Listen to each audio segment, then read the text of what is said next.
Yeah. We're just trying to figure out what's going on. Busted shop right now, so they have to wait. Did you get your flight? Alright, well, I'll be in touch. I guess there must be a raise and.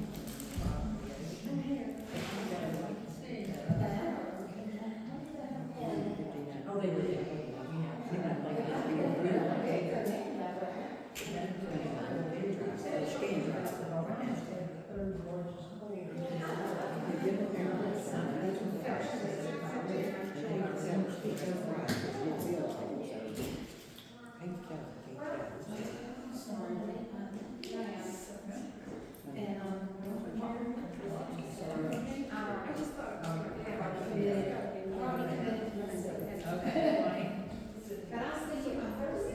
I know she had to cancel the,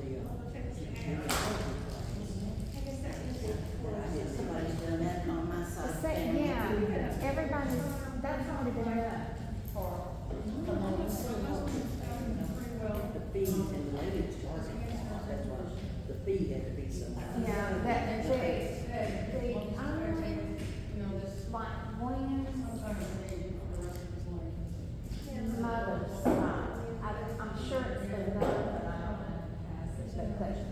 But as far as the flipping and the covers and the brokers, Well, my brother, the books that had been written on my daddy's side, and all my grandma,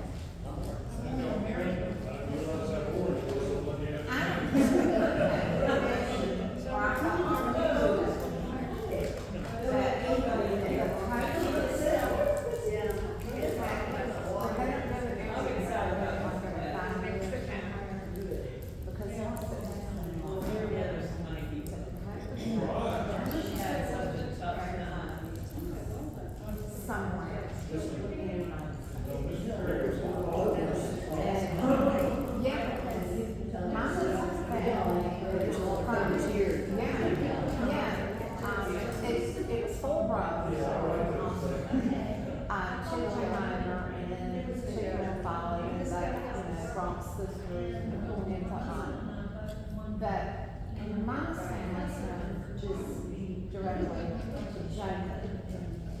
And that was in 16. I'm just saying,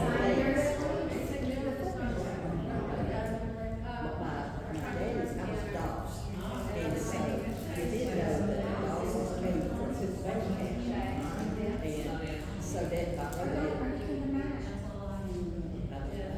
maybe, and for big historical society. my brother, he got the records, he did his records, and he got the records. But anyway, so he got the church records, and found out that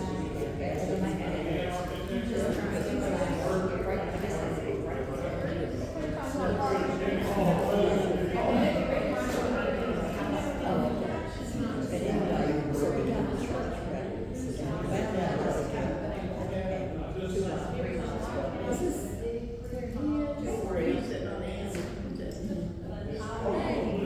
how are you? I have new ears and I forgot. That's what she said, she got her ears. You know, I went to Bible class and I heard very little of it.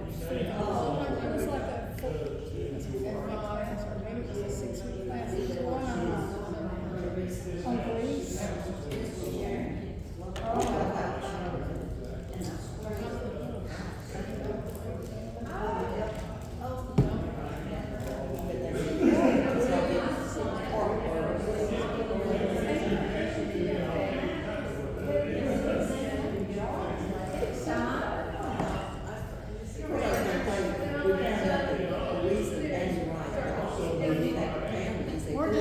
I don't think we're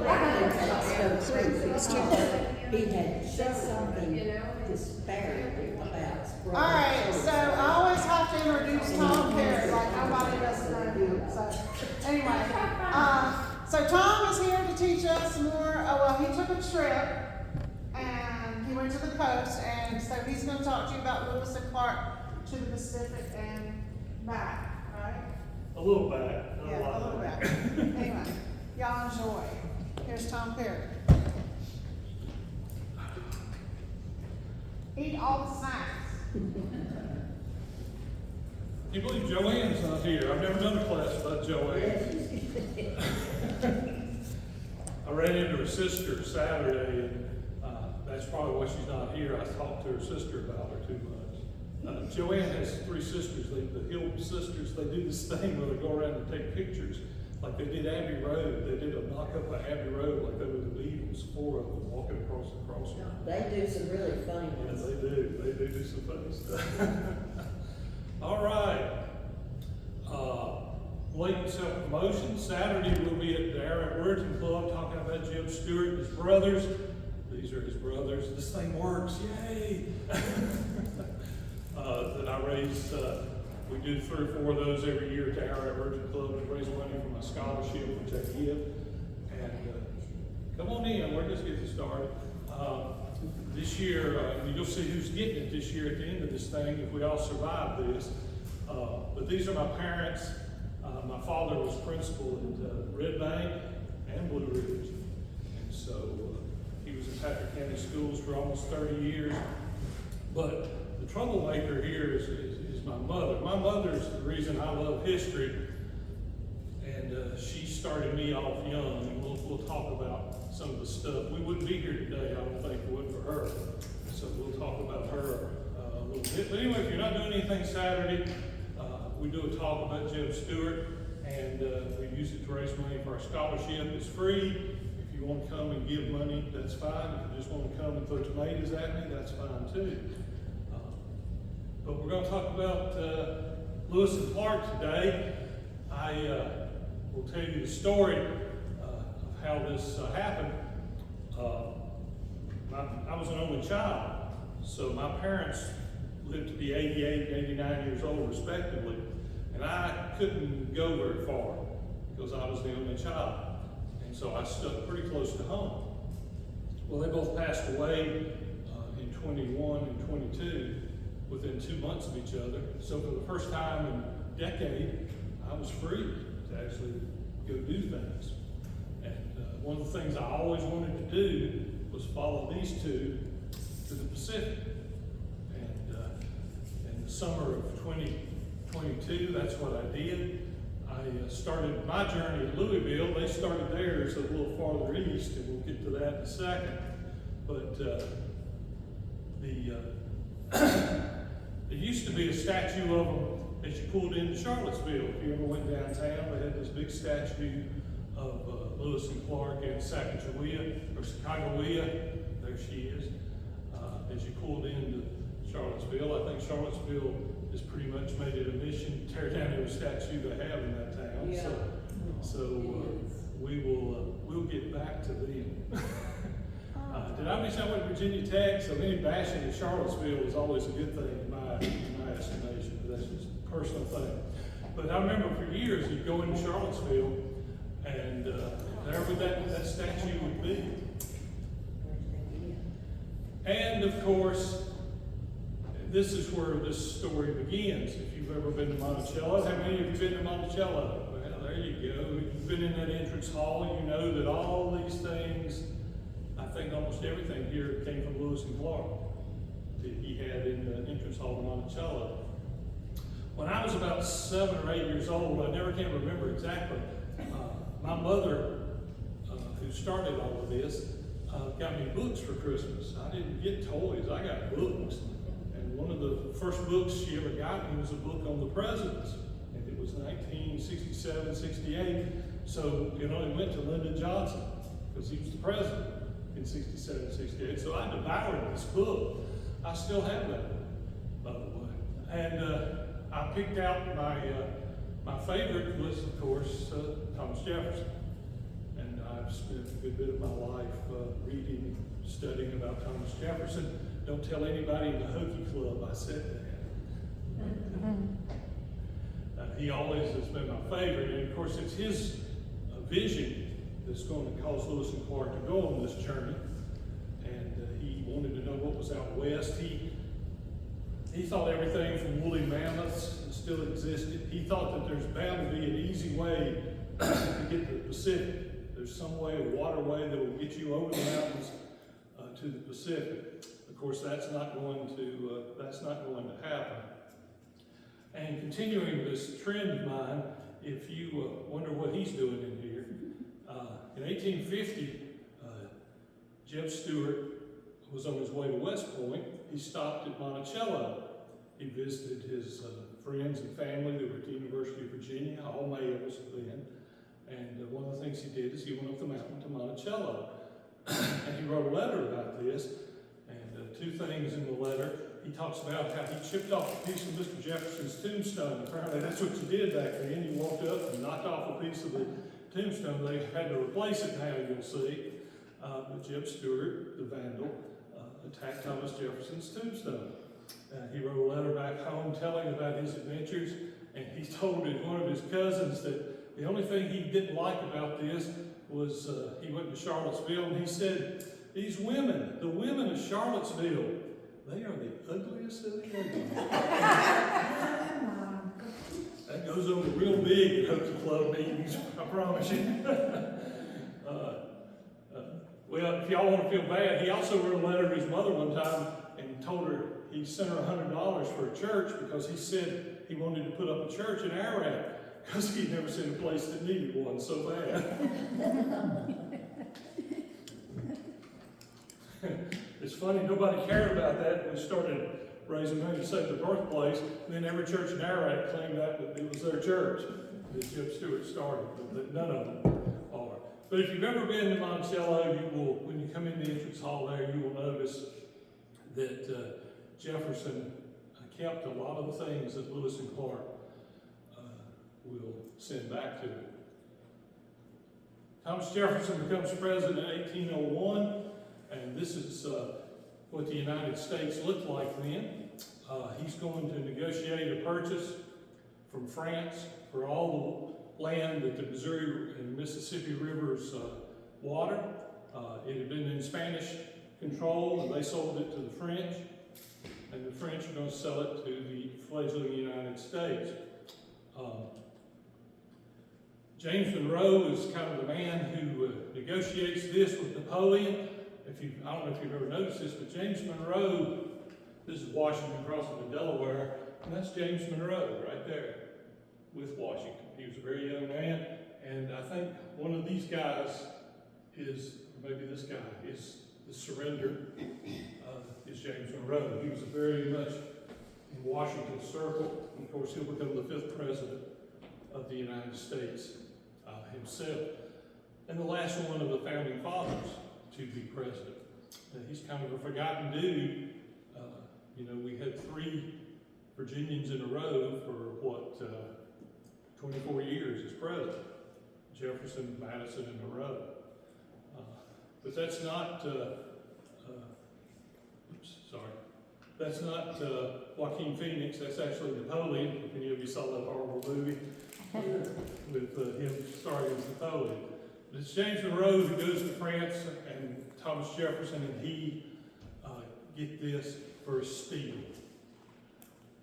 And that leads us to these guys, Meriwether Lewis on your left, and William Clark on the right. They had been in the army together. They had been friends.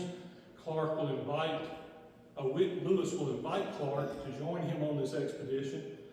And to show you how much he thought of Clark, the U.S. Army was supposed to promote Clark to captain so they would be equal rank. Lewis found out they weren't doing that Clark was still going to be lieutenant, but no one knew it except Lewis. He made sure that everybody on the expedition thought that Clark was the same rank as he was, and he made sure that there'd be no problems because of that. And just to show you how much he thought of Clark. Clark is the younger brother of George Rogers Clark, who was a famous Indian fighter and Western. The family had moved out west when Clark was a young man.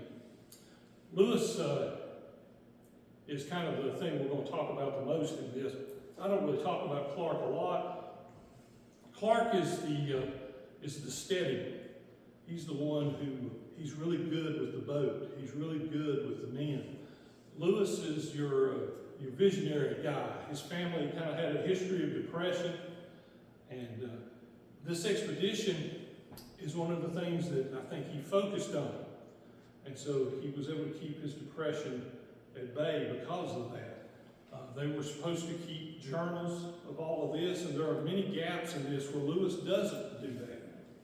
And a lot of people speculate that it was because of his melancholy that he wasn't able to do that. Clark, on the other hand, did, and as we get into this a little bit, you'll see what, well, let's just put it this way. They aren't going to win the National Spelling Bee, either one of them, and you'll see what I mean. But there they are, the redhead, Clark, and Meriwether Lewis. Lewis was born right outside of Charlottesville. His home, Locust Hill, is still there. It's not open to the public, but you can walk right up to the fence, as I did have several times, and there's a historic marker there. And you see he's born in 1774, so he's going to turn 30 on this expedition. He is a very young man when this goes on. And like I said, Locust Hill is there and is still in pretty good shape from what I've seen. Clark, a little bit older, born a little bit south, I think, of Charlottesville. One story about Clark's birthplace. In 1864, during the Civil War, Philip Sheridan goes on a raid towards Richmond. And this raid will end up at the Battle of Yellow Tavern, which will get Jeb Stuart killed. And they come by William Clark's birthplace, and many of the Union cavalrymen know that they were going by Clark's birthplace. And if you've been standing there where that sign is, just to show you the force that Philip Sheridan had, it took 13 hours for the cavalry to come by you there. He took over 10,000 men with him. Jeb Stuart was outnumbered almost 3 to 1 as they come by Clark's birthplace. So you can see, if you read that they moved, the family moves out west when he's a very young man. But both of these boys were born in Virginia, not very far from Monticello and Thomas Jefferson. And of course, Thomas Jefferson knows their families intimately. And that's one of the reasons I think that they were the two who were chosen to go on this. So, Thomas Jefferson takes Meriwether Lewis out of the Army and makes him his private secretary in the White House. He's going to be kind of like what I guess the chief of staff would be today at the White House. He's the guy that writes all the letters, goes with Jefferson to everything. He actually lives in the White House with Thomas Jefferson. Jefferson, of course, is a widower. I think his daughter comes and does some of the First Lady functions, but it's mostly a bachelor pad. Thomas Jefferson and Meriwether Lewis. And so what he does early on, Jefferson realizes that he's going to try to get out west, and he sends Meriwether Lewis to Philadelphia. He's trained to be a botanist, a zoologist. He's learned medicine from Benjamin Rush, who's one of the top doctors in the country. Then Rush gives him these pills, they call them Rush's Thunderbolts. I think they were probably almost pure mercury. But what they did, without being too descriptive, that Rush's Thunderbolts will clean you out in a hurry, is how I will put that to you. They were incredible laxatives, apparently. And Lewis will give this to the men anytime they're sick. It reminded me of my father used to say anytime they were sick, they got castor oil. Yeah. And my father did not like castor oil. But that's what Lewis, because medical knowledge is not that good then. And so Rush is one of the best guys in the country, and he trains Lewis how to be a doctor very quickly. Lewis is going to go to Pittsburgh, where he's collecting supplies. He's getting a boat built there in Pittsburgh. And he waits and waits and waits because the guy who's doing it is so drunk that he can't get him to build the boat because he won't stop drinking. So in 1803, just to show you that Jefferson was thinking about this, while Lewis has been sent up to Philly, Jefferson sends a message to Congress asking them for, I think, $2,500 to fund this expedition. Now, that don't sound like a lot of money. That's probably 20,000 or something in today's money. But he sends Congress a message, and that's what his plan is. And you can see this is what they do. They're going to come down to Ohio. They're going to meet at Louisville. They're going to come down. They're going to winter right outside St. Louis, 1803, 1804. And then they're going to start up the Missouri River. And you can see, you're talking about the death of Sergeant Floyd, one of you was, I heard. So we're going to follow them all the way to the Pacific Ocean. But if you think about this would be like going off to Mars, almost. You wouldn't know what's around every bend of this river. You would have no idea what you're going to run into. No one had ever done this before. And they, oh, there he is. Our first dog statue, there he is, see him? When Lewis was in Pittsburgh, he bought this big Newfoundland dog named Seaman. And he's big, black, he weighed about 150 pounds. And that joker is going to go all the way to the Pacific Ocean and come back and live to bark about it. It amazes me that dog survived this. It just amazes me. Because as you will see, some of the things they run into, how he survived it, I will personally never know. But all across the country, there are Lewis and Clark trails and highway, and you can follow them. It's not that hard to follow them. There's a visitor center every day. You can just about stop at a visitor center, and I did. And it was quite an adventure for them and quite an adventure for me. And if you'll notice, what's behind them here is the St. Louis Arch. And that, in the basement of that, is the Western Exploration Museum. It's underground. And you can get in that arch, and there's little things, you can ride all the way to the top of it. And get out, look out the little narrow windows. And as afraid of heights as I am, I did it twice. And you're up there in that thing and you feel it move.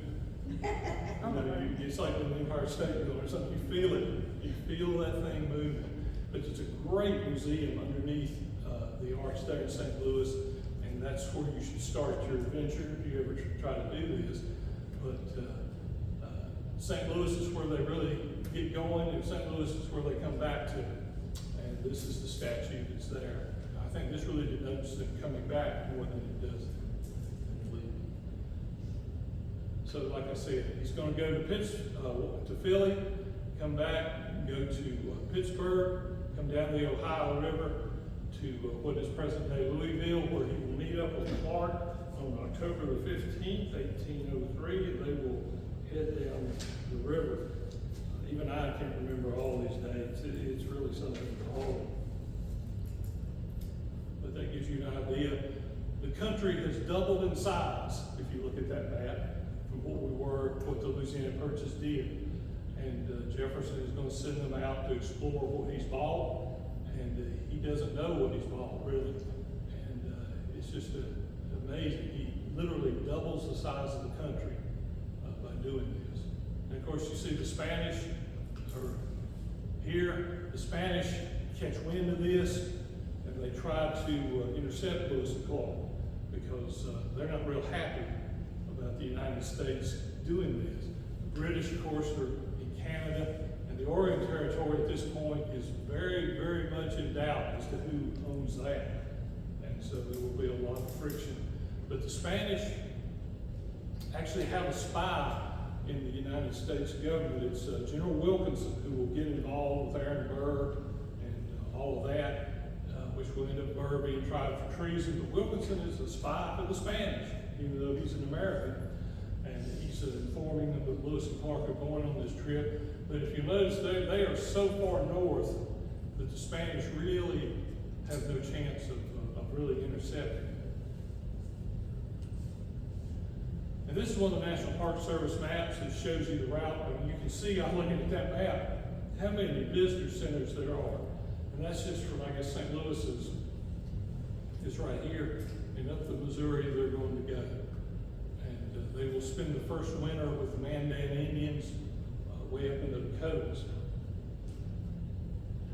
And here it is, the number of men that go with them on this trip. And 862 days, 40 men, where they're going to run into every tribe of Native Americans there is and lives to tell about it, which is kind of amazing too. Lots of paintings, I'll show you as we go this, but you can see a lot of the time, the only way they go is they row. They go against the Missouri River all the way on the journey out west. And so they're having to do that by rowing, by using poles, they have a sail, anything to help them get along, because the Missouri River is a monster. It's twice the monster then that it probably is today. If you've ever seen the Missouri, it's a muddy, angry looking river, and these guys are going to have to fight it all the way to the Rocky Mountains. They meet in Louisville, the Falls of the Ohio. This is the statue there. They have a visitor center. Clark's house, George Rogers Clark, his brother, was right down the stream. And there's a nice little park there and a really nice visitor center, but it's where the Falls of the Ohio.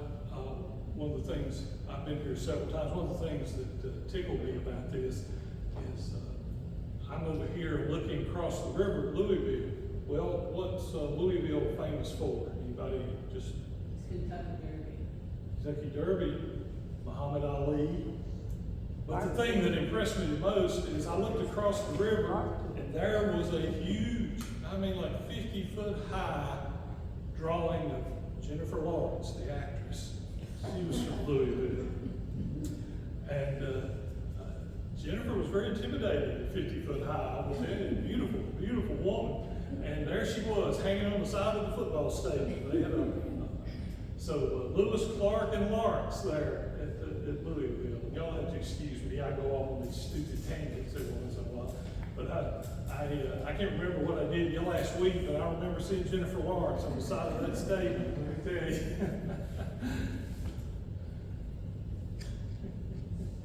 They go down the Ohio River, where they're going to camp across from the entrance to the Missouri, where the Missouri hits the Mississippi. They go down the Ohio, up the Mississippi, and will winter there, 1803 to 1804. This is a recreation of the fort they would have lived in there, a marker to them. This is a beautiful, beautiful little place, and the Missouri River, it flows into the Mississippi right across from where they were. So they spend there it is. This is the Missouri, and this is the Mississippi, and it's running into it. And you can see the course of the river's changed a lot since their time, but there's a nice little park there where you can stop and go and look. But they have prepared this thing to the point where they have tons of supplies. They have multiple boats. They have a giant keel boat that we'll talk about. And they've got to go up the Missouri for several thousand miles fighting the current of this thing. It's like I said, it's like they were going off to Mars because no one had ever done this before. They go by St. Charles, Missouri, and they have a nice little exhibit about the boats there in St. Charles. And again, you'll notice there he is, my man, dog. And it just got to be hilarious to me that there were more statues to the dog than there were to Lewis and Clark. There were several parks where there was no Lewis and Clark, but there was a statue of the dog. And he must have been something else, because I'm amazed that he survives. So, you think about it, they leave St. Louis, they go up the river. Just getting out of Missouri would have taken forever to do. You're fighting the current, you're not able to go so many miles a day doing that. The men are having to either row or stick poles in the river and push, or they put a sail on some of the boats to get there. Clark, most of the time, I think, would stay with the boats, and Lewis would walk along the shore.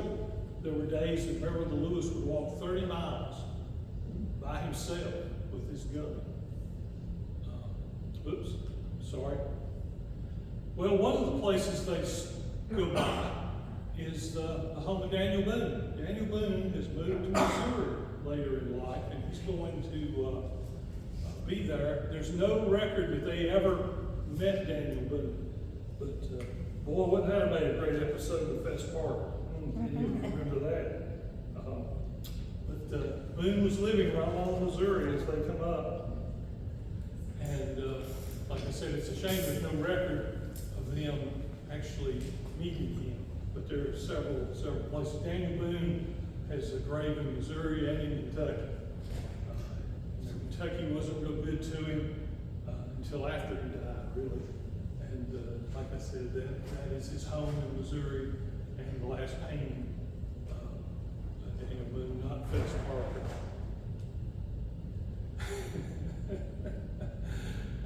And then I started going in the visitor center, and there was old C-Man.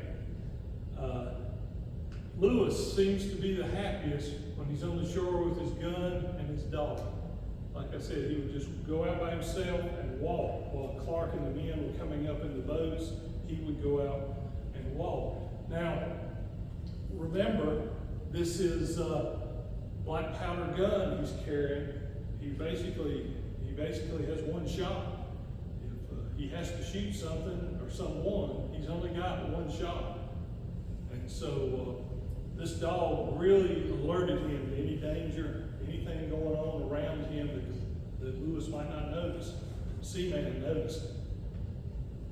Like I said, at one point in this thing, he is kidnapped by the Indians because they thought this dog was big medicine.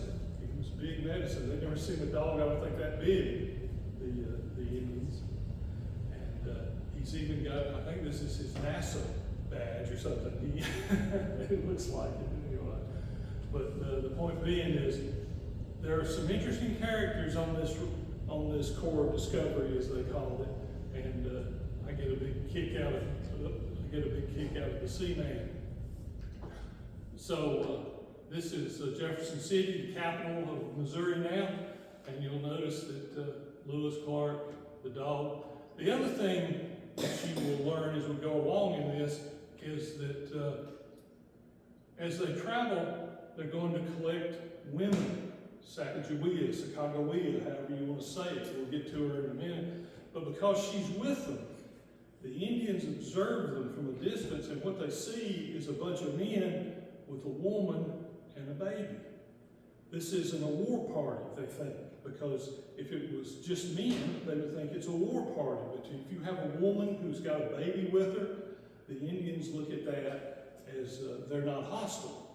And I think she saves them more times than we probably ever know as they go through this. The other thing, Clark brings his slave, a man named York, who he grew up with, who's going to go all the way to the Pacific and back with him. And York is on this thing. And York apparently was a very large man, and you can imagine that the Native Americans had never seen a black man before. Most of them had never seen a white man. And so here's York. And the Indians described him as being big medicine too. So he's going along on this trip with them. This is where Sergeant Floyd is going to die. He apparently had appendicitis. He died on August the 20th, 1804, and this is near Council Bluffs, and that's the marker to him. He's buried underneath that. He's the only man they lose on this whole trip. Lose one man. Go all the way to the Pacific and back, and they lose him not because of gunfire or Indians, but because he had appendicitis. And here's their big boat they took with them. They have smaller, what they call pirogues, which are basically canoes, but this is the big boat. And imagine you've taken this thing and you're going against the current of the mighty Missouri River. So it's got a sail on it, they've got poles, they're rowing. They don't make a lot of progress going upriver. And when you come back down to Missouri, you're going to be able to fly because you're going with the current. But they have a terrible time, and you can just imagine the men get just totally exhausted. As many as there were, they still get exhausted. So it gives you an idea. But that's Floyd's monument, and it's right there on the Missouri near Council Bluff. Y'all don't get so sick of this dog. But just to show you, he is, at this point right here, he's taller than I am. And of course, here he is inside, he's outside, there's statues everywhere. But they're going to get to what would today be Kansas City. I don't know if they ran into Taylor Swift or Travis Kelce in Kansas City, but they do name a place called Independence Creek, which will be, of course, where Harry Truman is going to later grow up and nearby and be president. But it just started to amaze me how many statues of this dog. But you can see this is represented Sacagawea, Sacagawea, as we said it growing up, Lewis, and I think that's York and Clark. And like I said, the Lewis and Clark Trail, I was lucky to do this like the year before the 200th anniversary of this. So they were all gearing up. All these places were gearing up to do this. So there was a lot of things going on, and it was quite amazing. Their first winter on the river, they're going to run into the Mandan Indians up in the Dakotas. The Mandans were very friendly to them. They spent the winter with them. They built a little fort. This is a reconstruction of it. And of course, they're in winter.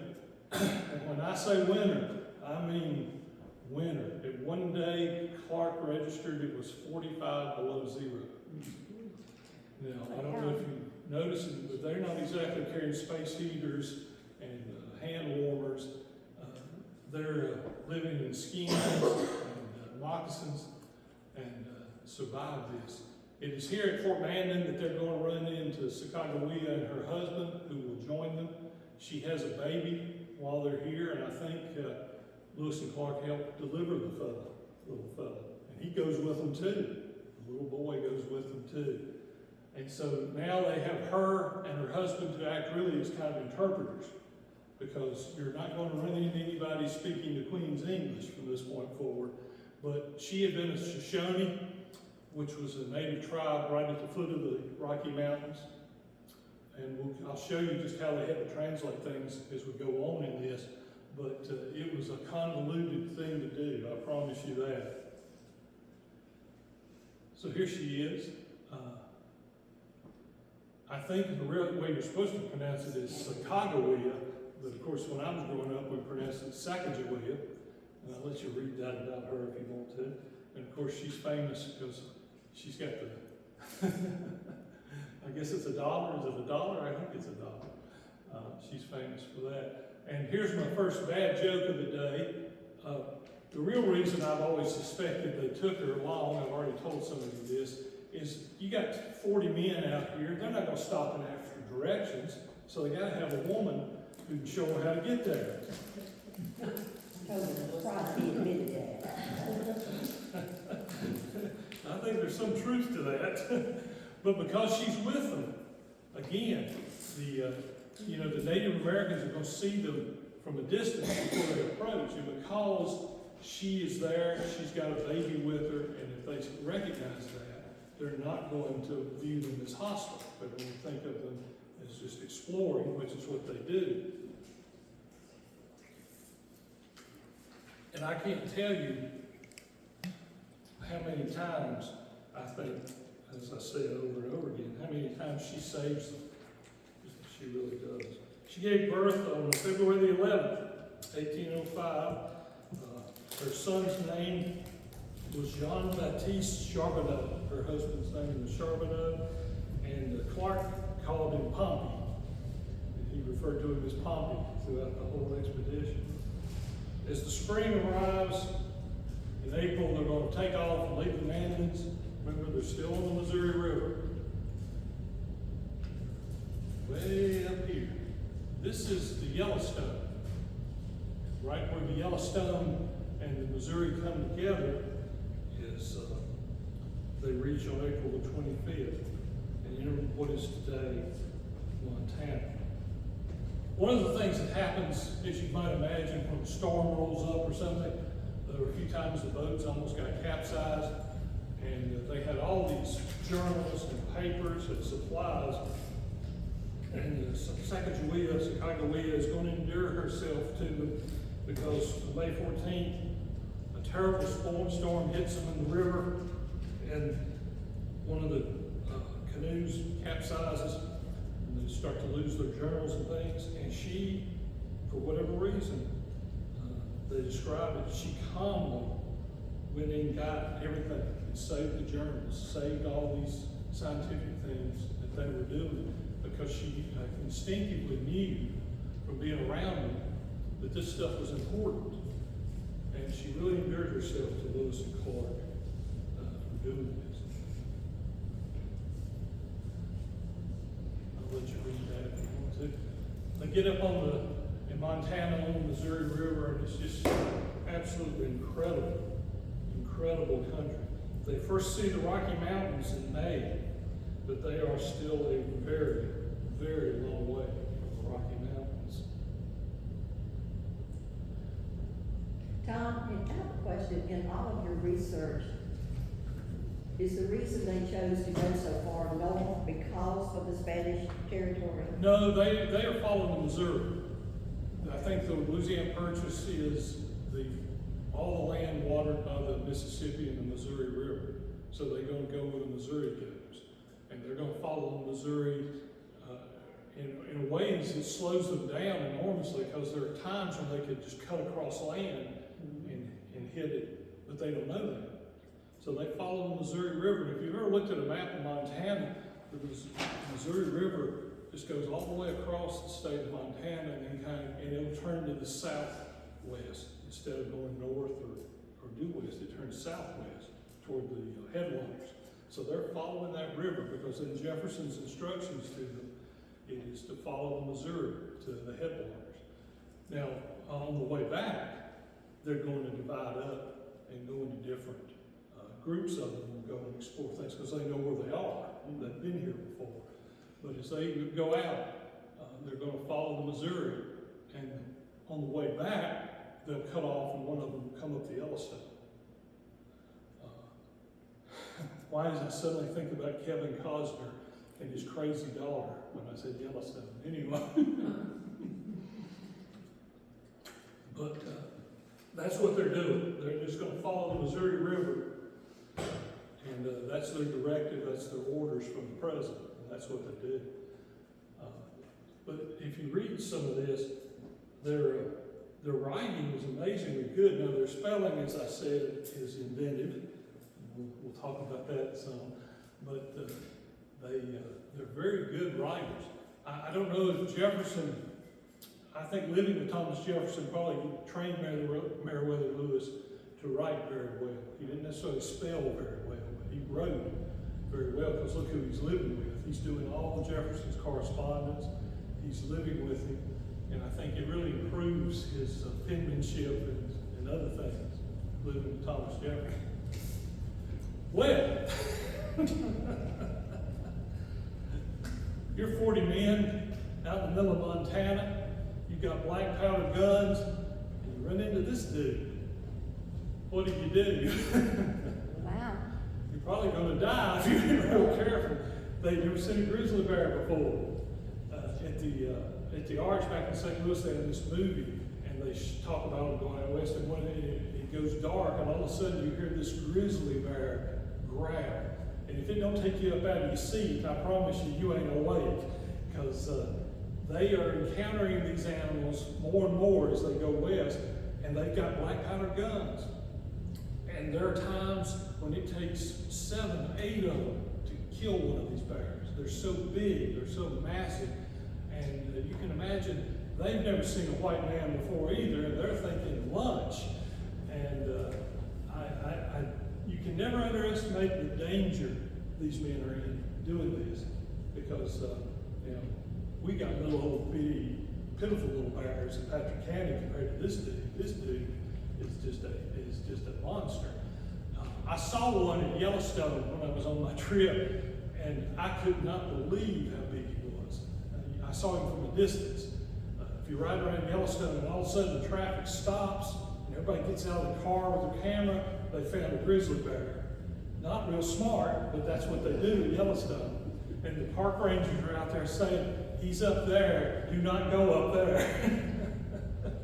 But I put that in just to show you and get you thinking about the fact that they've got black powder guns, and you run into something like this. And they're just horror stories in their journals. Some of the men wrote journals too. It's not just Lewis and Clark. A lot of the men wrote journals, and most of them have survived. But so they get to the foothills of the Rocky Mountains, into the land of the Shoshone Indians, and they've heard about the Shoshone. The Shoshone are great horse people. They have lots of horses, and they're very good on a horse. And they go and they start talking to this chief, Kamama Waya up there. And this is where Sacagawea had come from. This was her people. And she's translating for Lewis and Clark with the chief. When she stops and just starts looking at him. And she realizes he's her brother. And if you talk about a coincidence, by this point, they have been thousands and thousands of miles up the Missouri River, and they just happen to run into the Shoshone tribe that has her family in it. And it saves them because, by this point, they have encountered the Sioux, they've heard about the Blackfeet. You don't want to run into the Blackfeet. The Sioux, it doesn't go well. And it will continue not to go well with the Sioux until about 1890 with Wounded Knee. But here, just one of the most amazing coincidences about this, Sacagawea's brother is the chief. And what that allows to happen is they will help them. They give them horses because you've got to go over the Rocky Mountains. And you can't do that in a canoe. You're going to have horses. And it's because of that, Lewis and Clark avoid what I think would be dying in the frozen mountains, probably, because she recognizes her brother. Oops. So, you run into an Indian. He talks to Sacagawea. She translates it to her husband. He translates it from French to George Douillard. He translates it to English to Lewis and Clark. Yeah. You ever done that game where one person tells someone the end by the time it gets to the other end? Can you imagine? She's talking to them in their language. She recognizes it. She then translates it to her language, to her husband, to French. He goes French to this guy. He goes English to Lewis and Clark. Then Lewis and Clark answer back. And this goes back and forth, back and forth. What they learned to do was sign language. They actually communicated a lot of times with the natives in sign language. And that's how they talk. They'd never seen a prairie dog before. They spent a whole day one day trying to catch one of them. Spent all day, all these men out here chasing this prairie dog around trying to catch him. They caught him alive. They sent him back to Thomas Jefferson alive. He gets to Thomas Jefferson alive. And I have no idea what Thomas Jefferson thought about meeting the prairie dog, but they lived in huge colonies of mounds underground. So they're pouring water down one hole, trying to flush them out the other hole, and the men are standing there trying to catch them. Of course, you can't catch them because they're faster than you are. And the thing, of course, they run into is, oh my gosh, herds of buffalo as far as the eye can see. I mean, thousands, hundreds of thousands of buffalo, because this is the main food staple for a lot of the natives. And Lewis and Clark, for the first time, see them. I don't know if Ken Burns actually did a documentary a year or two ago just on the American buffalo. He can come up with more things to do a documentary about. This guy is in Theodore Roosevelt National Park, and they have the right of way. If you're driving through Theodore Roosevelt National Park. Roosevelt is a young man, I don't know if you know this story, he lost his wife and his mother on Valentine's Day. They both died on the same day. Alice, his wife, she had one daughter, his oldest child, who was also Alice. And Roosevelt left the East and went west and tried to become a cattle farmer out of the Dakotas.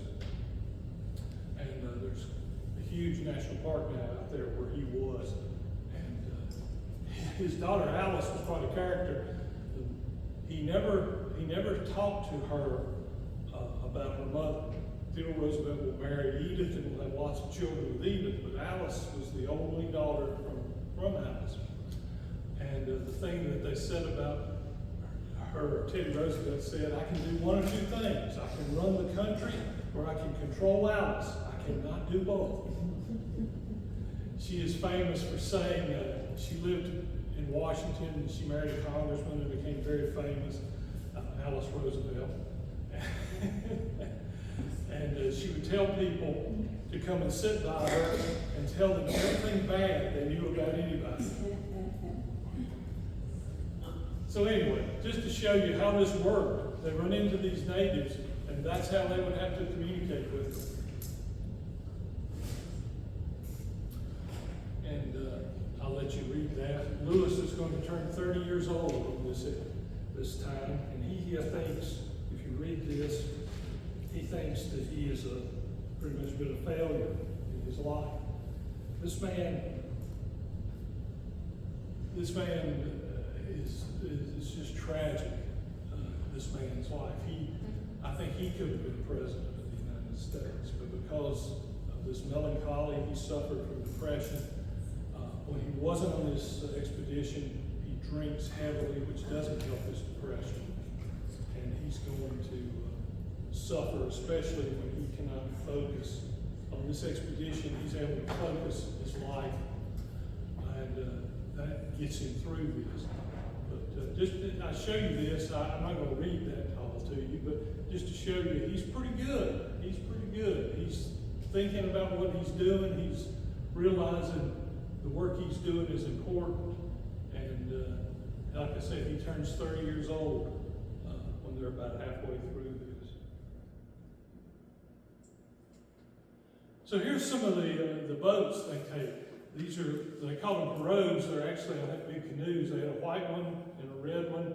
And you can see they're going to, once they get into the Rockies, they're going to make their own canoes by burning out the trees. The Indians are very good at this, and some of them will teach them how to do this. But just show you, they got a sail, they've got poles, and they've got oars. And now they're getting close to the headwaters of the Missouri River. So it's about to get a little easier for them. And just to show you, on my trip, I did a few tangents. I went to Yellowstone. One of the men on this expedition is John Coulter, who's the guy who discovers Yellowstone.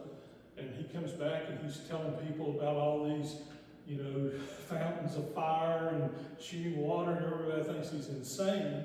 But he's the man who discovered Yellowstone, and he was one of the core discovery with Lewis and Clark.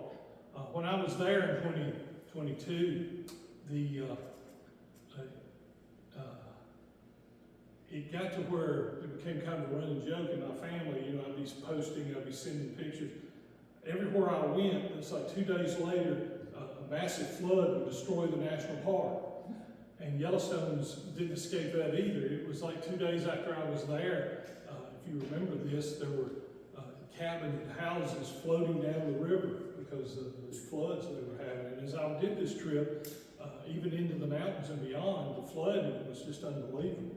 It's really something to be riding along the Clearwater River and look over there beside you, and the Clearwater is in flood stage. And you're just hoping that the Clearwater doesn't come over and help you down the road. But got to see Old Faithful. I was there, and there was a buffalo there near Old Faithful. And apparently people don't realize how big and powerful and strong a buffalo is. They were warning people to stay away from this particular fellow.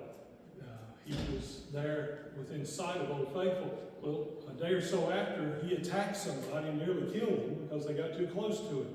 You know, hey, let's get our picture made with the little doggy. Well, that ain't a doggy, that's a massive buffalo who will kill you. And that happened while I was on this trip. Some other things I did when I was going, you go by Mount Rushmore, and this is the Crazy Horse Memorial that they're still trying to build out there. I went to the Little Bighorn where George Custer, of course, was killed with all his men. I'll tell this on my mother. When we first started raising money to save the Jeb Stuart birthplace, we started the encampment, the Civil War reenactment thing. Although that wasn't really what I thought about doing out there, but they did that and done it for 30 years now. Well, my mother grew up in Georgia, and she had heard all these stories, you know, about William Sherman coming through and all the dastardly things he did. Well, my mother, who was as good a Baptist woman as you would ever want to meet, she's standing there, and we're looking out on the battle, and there's all these blue soldiers laying dead on the field. And my mother looks at me and goes, "Gosh, don't that do your heart good to see that?" She had grown up listening to stories about how Sherman's men had come through and stole all the family silver. Well, I had to tell my grandmother one time that, Grandma, we didn't have any silver for Sherman to steal. There's no way that there was any silver in our family. But the other thing my mother loved was a Crazy Horse. Jeb Stuart got killed by one of Custer's men. So when Custer gets killed by one of Crazy Horse's men, or Crazy Horse himself, if you believe all the Errol Flynn movies, what is it? Errol Flynn is killed by Anthony Quinn, who's Crazy Horse, and they died with their boots on. But my mother thought a lot of Crazy Horse because he had killed Custer, is the point I'm trying to make here, in a very convoluted way. But you're close to all of these things as you've kind of parallel Lewis and Clark. They didn't discover Yellowstone, but like I said, John Coulter is going to. And one of the best tours I ever had in my life was at the Little Bighorn. We had a Native American guy who was a ranger there at the Little Bighorn, and they have a thing on the end of the visitor center where you sit and you look out, and there's the battlefield right in front of you. And he told us what happened, and it was just absolutely amazing to hear it from his people's side, not from Custer. Well, this is the little white Toyota that's out here in the parking lot right now. This vehicle took me to California and back twice after my parents died. It don't look like much, but let me tell you, it ought to be in the Corps of Discovery. That car is amazing. I had my first bison burger. I had a little bison, the places you stop and eat at. But the place that just blew my mind, this is the Grand Tetons. And I don't think I've ever seen a more beautiful place in the world than the Grand Tetons out near Yellowstone. But just to show you, you see this road I'm on, this is not exactly Highway 58 4-lane right here. It looks more like I'm going up the mountain on Highway 58 right now than it does there. But new experiences, ladies and gentlemen, eating different things and seeing some country that is just astounding, just absolutely astounding. And here he is. I go to the Great Falls of the Missouri right here, and there's a dam right behind it now, and the falls still come over. And you can see the falls here. Well, I go to the visitor center at the Great Falls. The Lewis and Clark have finally reached the falls of the Missouri River. What they're going to have to do now is they're going to have to portage. They're going to take everything they want to take with them, and they've got to take it up out of the water and walk around the falls till they get to water again, that they can put their canoes back in and keep going. So this takes days and days of doing this. Well, when I get to the visitor center, the first thing I see is these two. And this is a real-life Newfoundland dog, about the same size as Seaman, maybe not quite as big, but pretty close. and his name is, I believe his name was Seaman too, and his owner who volunteers there brings the dog to the park so that people can see what a Newfoundland really looked like. And that's at the Great Falls of the Missouri. This statue not quite as big as the ones we have seen.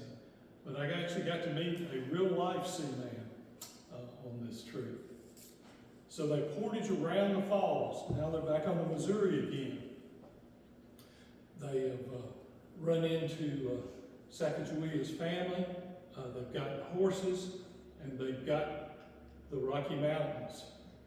And every time they look up there, they see snow. You know, they're used to the mountains like what we have here.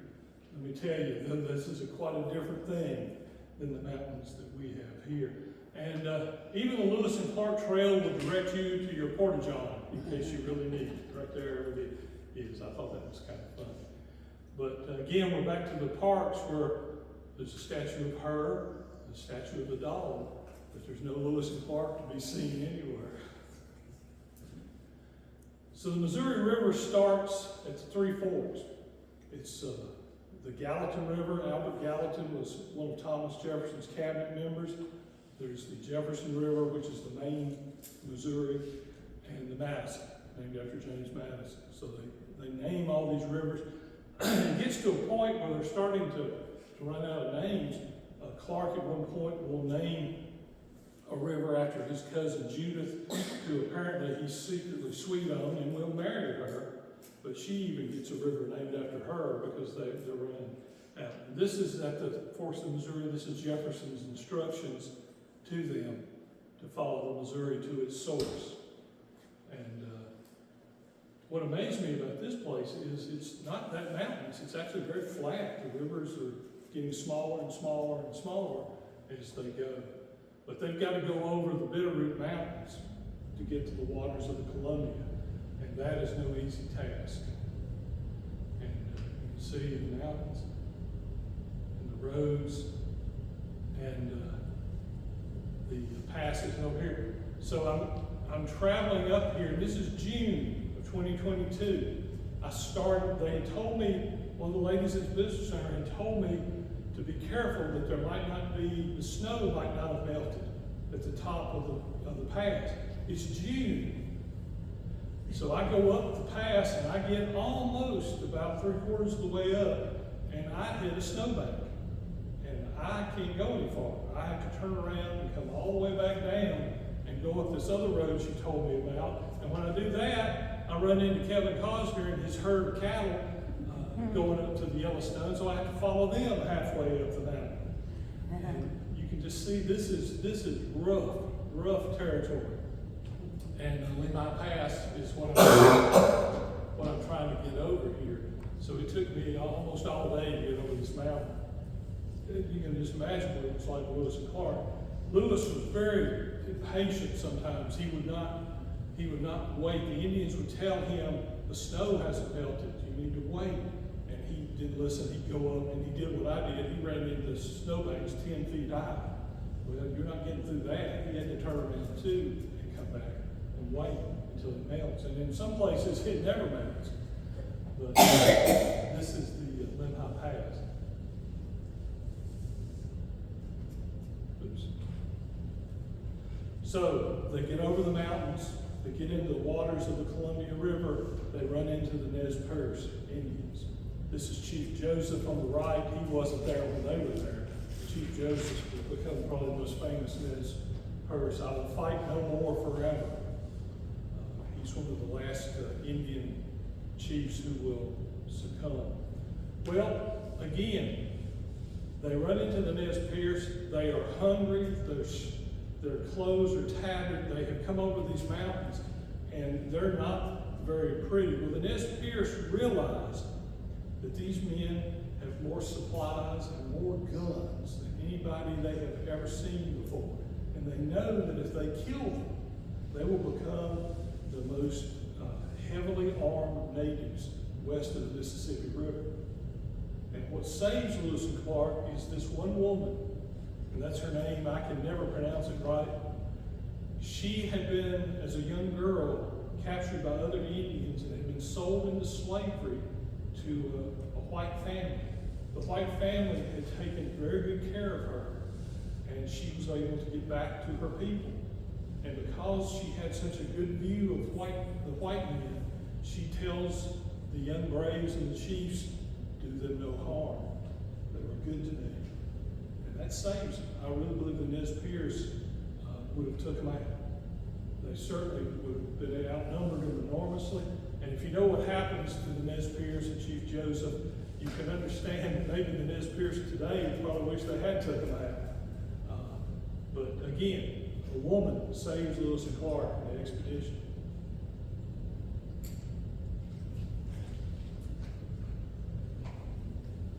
Chief Joseph was quite a fellow. He was quite a fellow. So, they reach the Columbia River eventually. They go down to Snake and and the Columbia, if you've never been out there, is just an enormous body of water as it makes its way to the Pacific. They encounter falls. The natives, you'll notice here, the natives line up on the banks because they think Lewis and Clark are going to die. They're going to get to watch them die, and all this stuff's going to wash up on the shore, and they're going to be rich Indians. Well, Lewis and Clark, apparently trying out for the Olympics and whitewater rafting, do it. The Indians are just amazed that they're able to do this without killing themselves. This is the Columbia River before there's dams. These waters are rough. This is a Class 5 rapid, and they do it. And as you go out to Columbia, you go by beautiful waterfalls and stuff as it makes its way toward the Pacific Ocean. And just to show you how big the gorge is on the Columbia and how big a body of water it is, now they're going downstream. So the river's with them. So they're making time as they're trying to get to the Pacific before winter. Well, here's 4 things that go by on the way.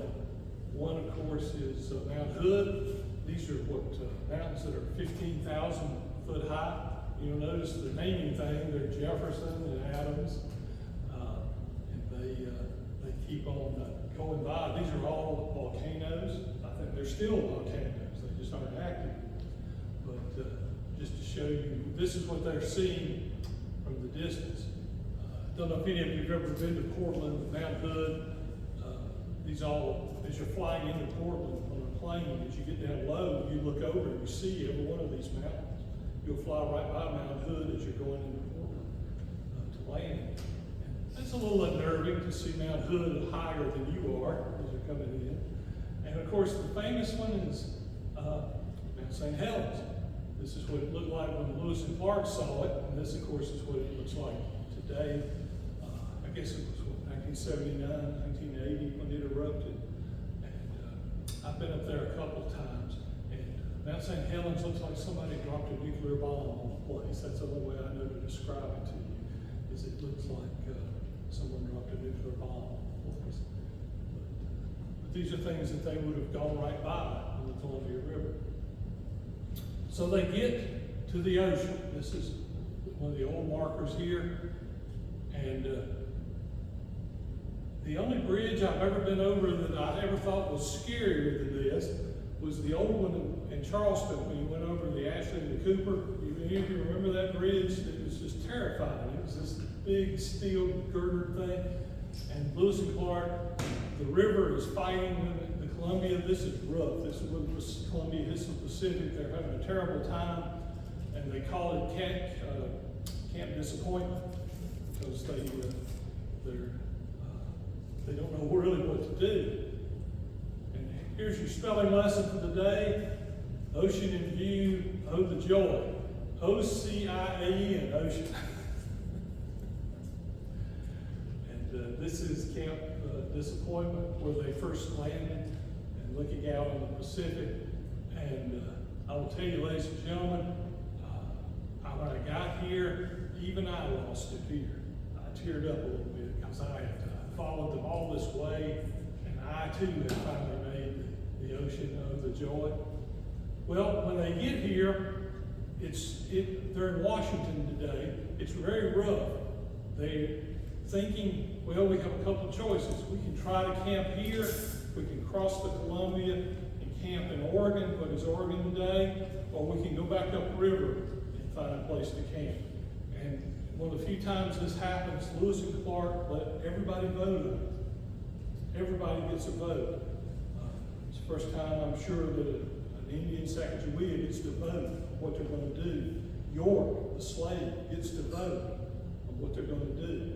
And I think that's the first time in history of our country that you have a slave and a woman, a native woman, vote on what they're going to do. And here's a painting of them. Here's York and her husband over here, Lewis and Clark. And they vote to go across the river into what would today be Oregon, and they camp and spend the winter there. This is Fort Clatsop, and it's a national park or state park. I think it's national park. And they've rebuilt their winter camp for 1805, 1806. And again, another Sacagawea and the dog. But I don't think it ever stops raining here. I'll tell you, I don't think it ever stops raining. Every time I've been there twice, it rained only both days. And it's right above the Pacific Ocean, and this is where they're going to stay. One of the reasons they stay here is there's a huge population of elk. Remember, they got to eat. These men are burning thousands and thousands of calories a day, and their diet is buffalo until they get on up into the mountains. And I'm sorry to tell you that one of the staples of their diet on this journey is they eat dogs, except for one. They eat dogs. The Indians apparently thought dog was a delicacy. So be sure to go home and tell your dog that tonight if you don't straighten up. They spend the winter there. They come back across up to Columbia, and they get to what they call Traveler's Rest, and this is the way back home. They're coming back home now. They're going to divide up. Lewis is going to go north. Clark is basically going to follow the Yellowstone, and they're going to meet back up where the Yellowstone meets the Missouri. And you can kind of see the different things. While they're gone and separated, Clark is going to encounter the Blackfeet, who are about as happy to see them as the Sioux were. And one of Clark's men accidentally shoots him in the butt. And he has to recover from that. He gets shot in the butt cheeks. And he's the only one that got shot on the whole excursion. There are times when they have had to kill the natives. I'm not going to sugarcoat it. They occasionally have had to do that. But Clark is the only one of the Corps Discovery who gets shot. And he's shot by his own men, one of his own men. Excuse me, Lewis is shot by one of his own men. And this shows you the Montana and some of the native people that they run across.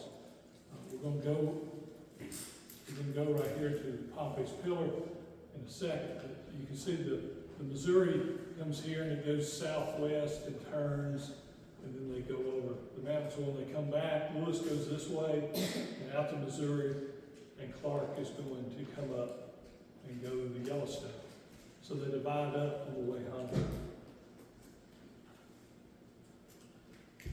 This is Pompey's Pillar, which is National Park. The Missouri River runs right by it. And this is William Clark. He carved his initials into the rock there, and you can still see it. And it's William Clark, July 25th, 1806. And that's the only thing that I'm aware of that even showed they had been on this trip. It's the only visible thing that's still there. They would occasionally carve their names in trees and stuff. Well, you know what happens. A tree does not last. But this did, and this is the only time that there's any evidence that the Corps Discovery came by. I'm sure I got it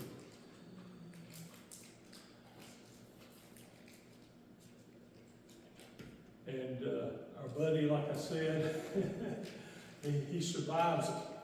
And I don't know if Mary Lewis would have survived it without this dog. I think he really helps him, he alerts him. The Indians have never seen a dog this big, and they think that he's magic, you know. They think he's almost magical. Like they think York is big medicine. And here's some of the different native peoples they run into.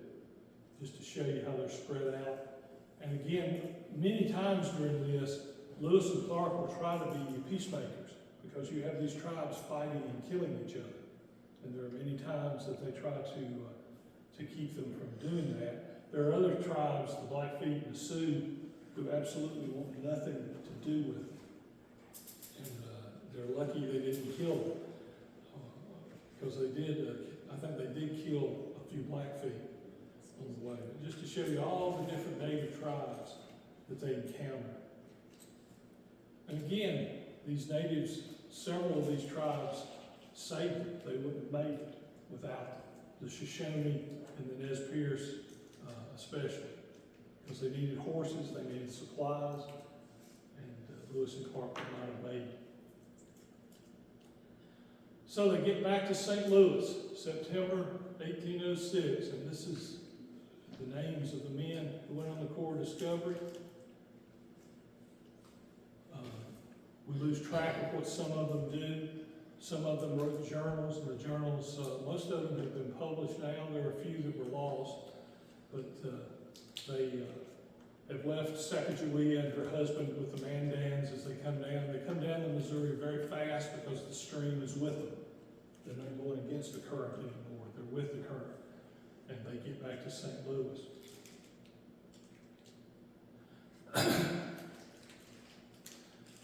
Even this amazes me.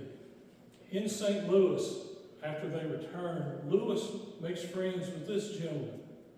This is Jeb Stewart's great-grandfather.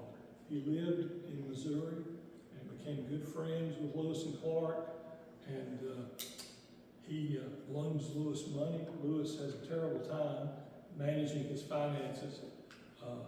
Stewart comes back east in 1832 to visit his family, and he dies near Stanton about 2 months before Jeb Stewart is born. So Jeb never knew his great-grandfather. But he knew Meriwether Lewis, and I'll let you read some of that. But on the day that Lewis gets into trouble with the government because he has thinking that Jefferson has given him carte blanche. He can spend and do drafts on the U.S. government for anything he wants. Well, he does this. Well, Jefferson goes out of office. Madison comes in as president. It's a new gang in town, so to speak, and they're not quite as enamored with Meriwether Lewis as Thomas Jefferson had been. So they start questioning Lewis on his finances. Lewis has told Jefferson that he's going to get the journals of the Lewis and Clark expedition published, and he doesn't do a thing. And Jefferson kind of loses his patience with him. And I think what happens is the melancholy, the depression that Lewis's family was kind of known for sets in on him. He starts drinking heavily. Clark, on the other hand, gets married. He becomes the head of the Indian Bureau in Louisiana, of the whole purchase area. Lewis is appointed governor of Louisiana. But I think Jefferson made a mistake. He should have brought him back east and had him finish the journals there or near him and had somebody else be the governor of Louisiana. But because he's the governor, he's got this pressure on him, this depression sets in on him. Lewis apparently is called back to D.C. to explain himself because he spent all this money on things as the governor and on the expedition. And I think it really affects him. But anyway, you can read here, on the day he leaves to go back east, I think he's on the dock with Jeb Stewart's great-grandfather and William Clark, two of his friends. And he heads back east. One of the things he does is he's going to go up what they call the Natchez Trace. Any of you ever been on the Natchez Trace before? Imagine the Blue Ridge Parkway on flat ground. That's the Natchez Trace. It runs from Nashville all the way to Natchez, Mississippi. And back then it's one of the main roads, east to west.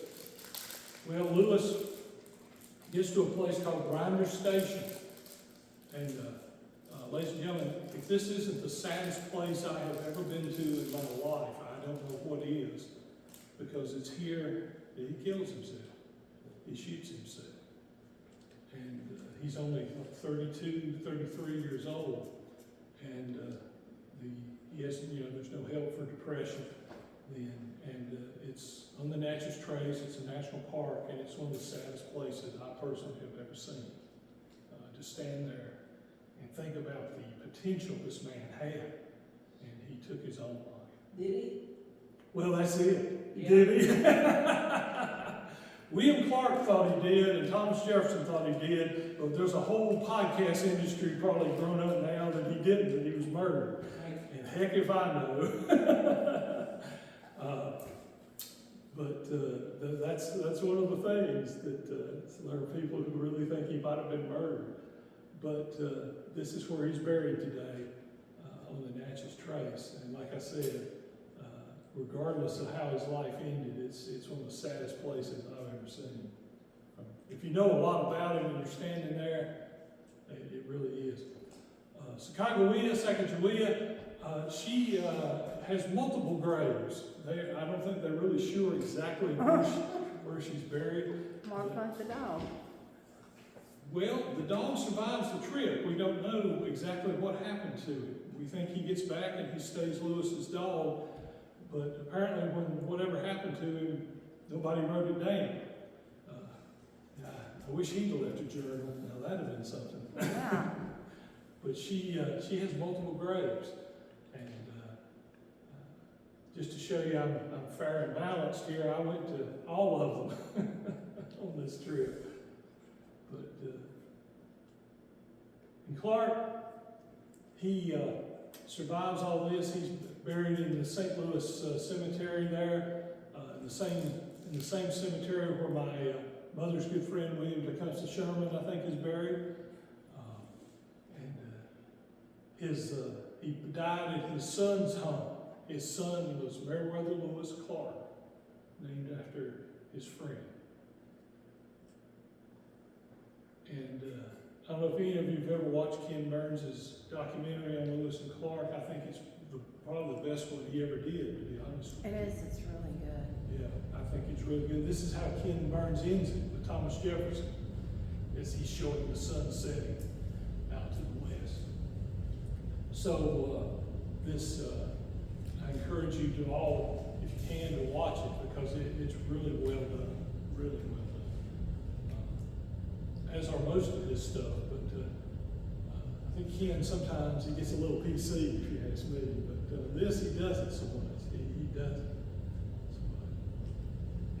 Well, they took the statue down in Charlottesville, and they moved it over to this place called the Lewis and Clark Center, which is out on the western end of town, and you can go out there and look at it today. They didn't melt it down and destroy it. They actually put it at the Lewis and Clark Center. And if you go out there and you look up, you can see Monticello up on the mountain right there. It's near the Martha Jefferson Hospital, out there on the eastern end of Charlottesville. Excuse me. They took it down because they said that Sacagawea looked like she was being subservient to Lewis and Clark. It's one of the things they said about all that. Well, it does. Come on. Yeah. Didn't Clark take her children when she died? Yes. Send them to school and. Yes, Yeah. he did. He did. Like I told you, they come to think of, Clark thought more of her, I think, than Lewis did, but they came to really think a lot of her, and he did. He took her, Pompey, the boys, and he raised them as his own, because he appreciated what she had done for him. I think he probably more than anybody realized. Today you can go up online and read the Lewis and Clark journals. Here's the web page for that if you're interested. One of the things I didn't talk a lot about is during this time, Lewis, of course, is sketching animals. They're collecting plants. They're collecting animals to take back with them. And like you see here, here's him. They discover, I don't know, something like maybe 120 different new animal species no one had seen before. All kinds of plants and stuff. And that's what a lot of his journals are. I have a question. You said that furry dog, they got it back alive. Yeah, they got it back. Did they send it back before they reached the Pacific? When they got, I think, to the They take it all the way Mandans. to the Pacific. No, the Mandans, they sent it back down the river. They sent some men Who back. took it? Who did they Well, send back? Lewis had people that their job was to do that. You know, he had men work for him under the auspices of this corps of discovered that he, Oh, did they start out with them then? yeah, And then they would go back? they went back, when they got to the Mandan villages in the first winter, I think they'd already got the prairie dog, and they sent them back down the Missouri River, and they went from St. Louis to Jefferson overland or however. But, good question. That's a good question. I was just wondering if they took the prairie dog, oh, in Pacific. No, they didn't take him to the Pacific. I don't like his life expectancy because they might have got hungry. But today you can go up the Lewis and Clark Trail. Is just an amazing thing, and you can see it starts Pittsburgh and goes all the way out to Astoria, Oregon, and beyond. And it's very well marked. And I wouldn't advise doing it in the winter. Like I said, I did it in the summer, and in June, there was still snow in the mountains, part of it.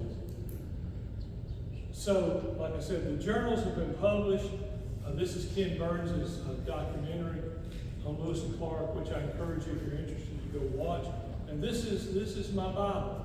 This is Stephen Ambrose' Undaunted Courage, which I took with me, and I just, the original one of those I have is just tore all to pieces and marked up, and you can just imagine. But that's the book I took with me. And our hero, he has books written about him as well. But Undaunted Courage is a quote that Jefferson said about Lewis. We got some things coming up. If you're interested, we're going to have a book festival over in Mount Airy this summer to raise money for my scholarship. Here's the illustrious Bonnie Turner of Patrick County. She's one of our authors. Lynn Maxey, who used to be the librarian at Patrick County High School, she's coming with her books. We've got about 20 authors signed up for this thing. It's July 19th in Mount Airy in the History Museum. So if you're interested, I have flyers here on the table if you're interested in any of this stuff. We do this for the scholarship for my parents. My father just does not look pleased. He's at his sister's house, so that may have something to do with it. I don't know. His sister's house. Next year is going to be the 250th anniversary of the country. Patrick County's planning a lot of stuff. One of the things they're going to do is the week of July 4th, they're going to try to have an event every day in a different part of the county. And so, this is the tourism folks. We're going to have one over at that's Jeff Stewart's birthplace, I hope, about Jeff Stewart's great granddaddy, William Letcher, who got killed during the Revolution. He was very pro-patriot, and the Tory came over there and killed him. And of course, we still do the Civil War encampment every year. And any of y'all know Brian Jessup? Anybody get your taxes done by Brian Jessup? This is Noah, his son, and he's this year's recipient of my scholarship. I make them write a 1,000-word essay on the history topic of their choosing, and the one I like the best gets the scholarship. So we've given away we've given away $4,000 so far on this. What was his about? What was his? This boy knows how to suck up. I'm just going to tell you. Noah wrote an essay about Jeff Stewart. And he just kept gushing about how as a little boy he'd been out at the birthplace and yada, yada, yada. His daddy told him how to suck up to Tom Perry, so he did. But it was very good. I actually had more. I had 7 or 8 this year wrote me essays. And I tell you, it's hard to choose sometimes. It really is. And I'm giving him his money on Saturday before we do our program. But anyway, these are some of the things I do at Traversing Club. We're doing Lewis and Clark again in August. Hopefully I'll do it a little better than I did today. And then we're going to do another one here Halloween about the Witch of Ahart Ridge, which is an old folk tale that I heard growing up.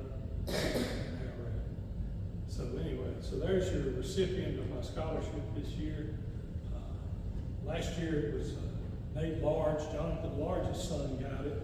And I've been accused of giving it to these boys because I want their fathers to have to thank me profusely. Any truth to that? Yes.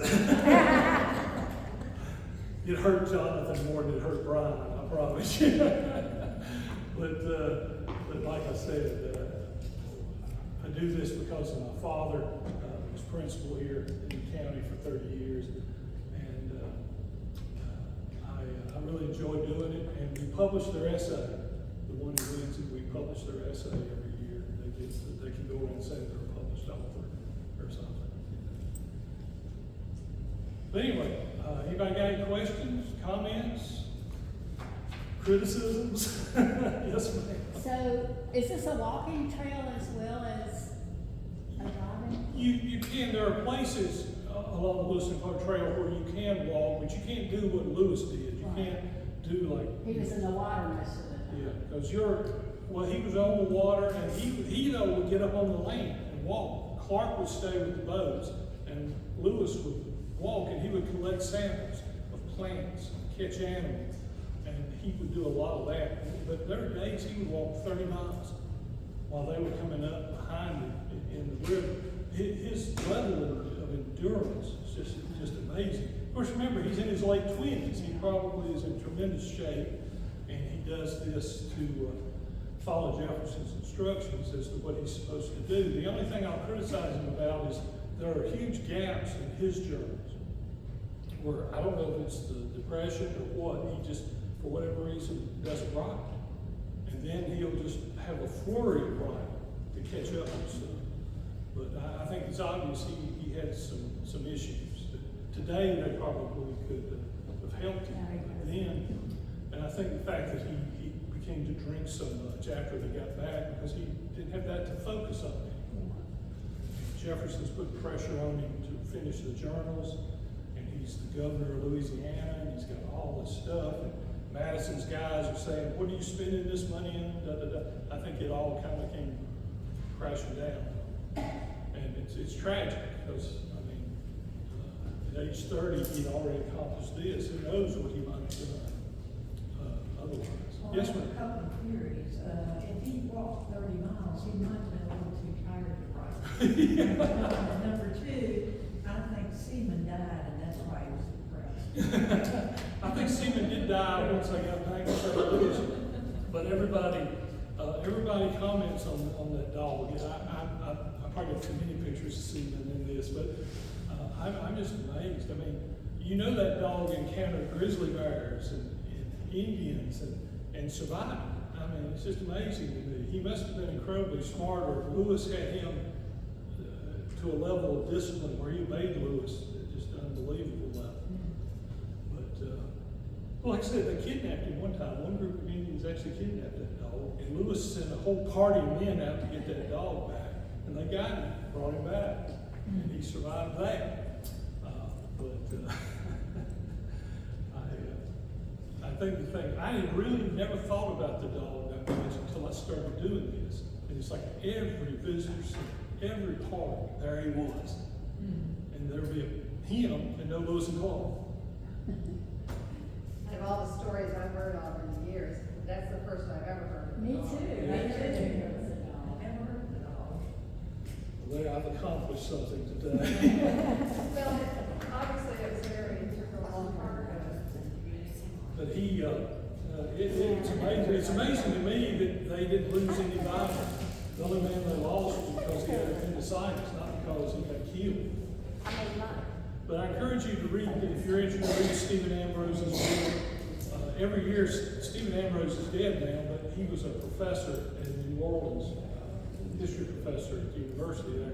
And every summer, he would take his family up to the Bitterroots, and that's what they did in the summer. They camped out between the Dover, Lewis and Clark, and he took his family up there every summer.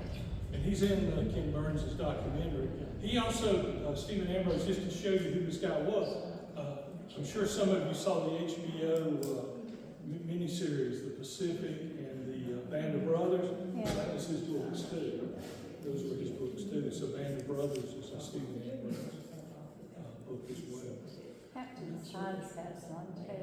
I think it's called Uncharted Waters. Yeah, Captain Sides. he wrote one about the Transcontinental Railroad. He wrote all, and he's a very, if you've ever seen him, he's a very gruff, kind of no nonsense kind of guy. Smoked like a freight train. I think that's what killed him.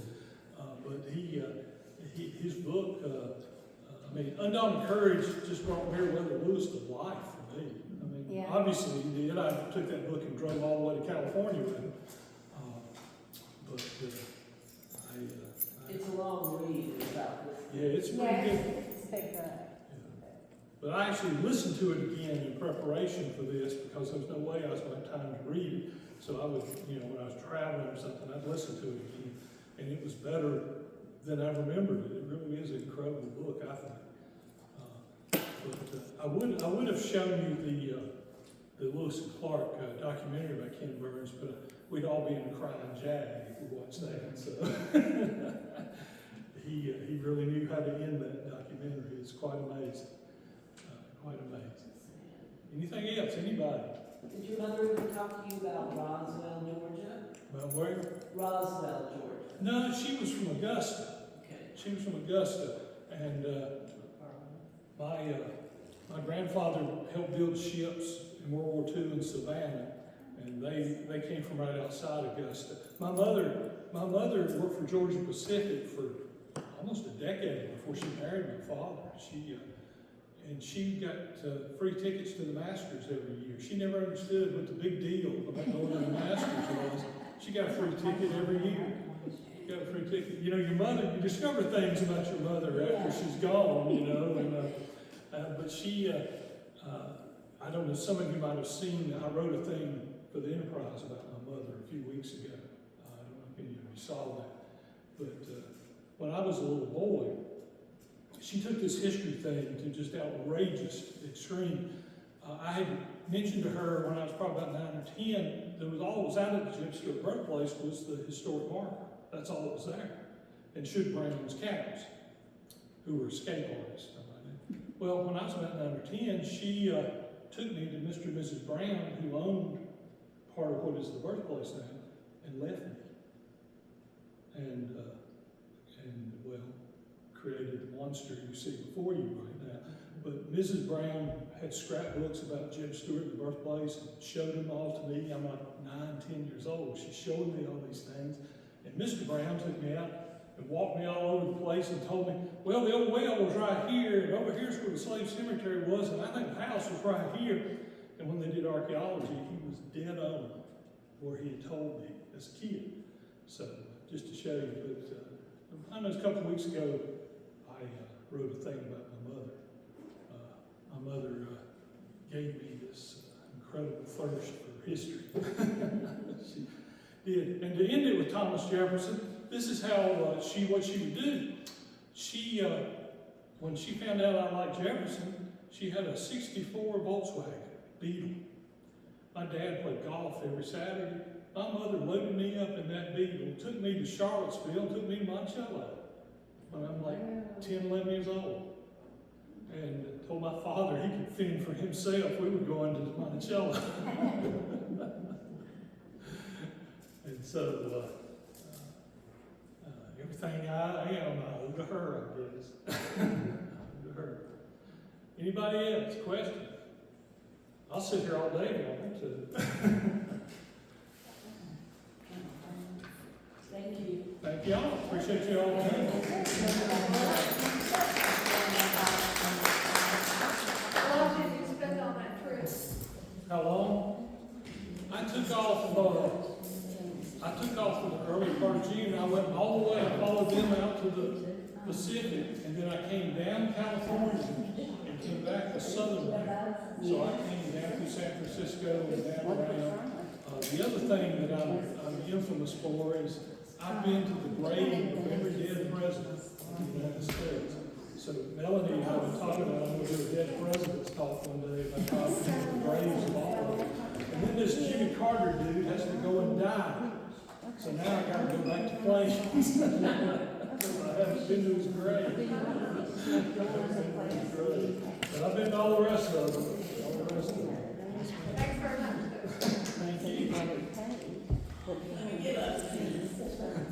Well, you know what happened in Roswell, Georgia? Did you ever hear that story? No, tell me what happened in Roswell, Georgia. Well, I war Roswell and had mills that made fabric, wool, and cotton. When the Something changed her. The only people I left think it's not in Roswell were all women of and children and old men. money Yeah. goes Women and to children the weren't at least